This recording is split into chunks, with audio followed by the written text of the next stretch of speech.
You're looking at footage this morning from Stockholm, Sweden, where Volvo installed a new CEO unexpectedly, with Hakan Samuelsson taking over for the incumbent Stefan Jacoby. Joining me from Stockholm is a man who knows a thing or two about cars from his days in Detroit, John Stoll. John, hey Bruce, how are you? Mr. Jacoby had a mild stroke about a month ago or so. Is that factored in here, or are there bigger things happening at Volvo?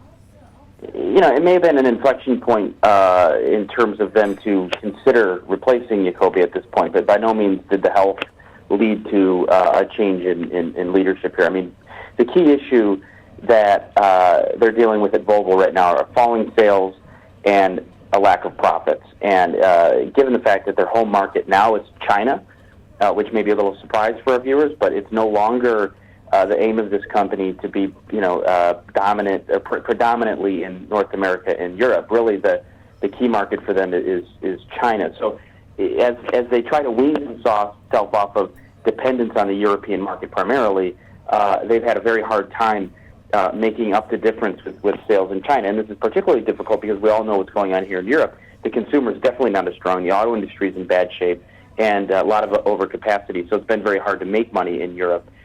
So really, it's a combination of things. One, they're not making money. Two, costs are still too high. And three, they're not growing in China. Why this is important? Well, 2 years ago, Geely, a big Chinese conglomerate, bought Volvo from Ford Motor Company, and they want to see more Volvos on the road and more money in their pocket. John, what does it say about the patience of the Chinese owners here that they chose this inflection point, as you put it, to make a move here?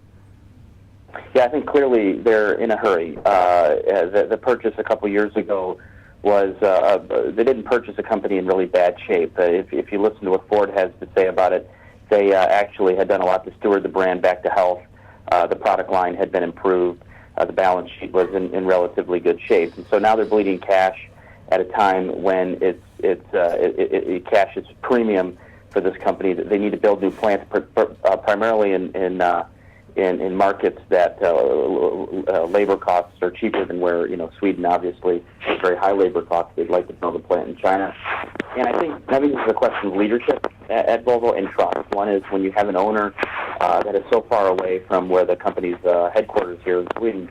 I think Chairman Lee at Geely definitely sending a message that he wants somebody installed who has done this before. And Jacoby has done international duties before, but I don't think he's ever convincingly turned around, at least led a sustainable turnaround of an automaker, which, as I said, is very capital intensive, and the lead times are very long. Is Samuelsson have a little bit of a longer leash in this industry than 2 years. I mean, 2 years is about enough time to get new business cards in relative terms in the auto industry. It's taken Alan Mullally 6 or 7 years to really get his footing as a superstar in the auto industry. All right, well, thank you for joining us, John. We'll look forward to seeing what happens at Volvo.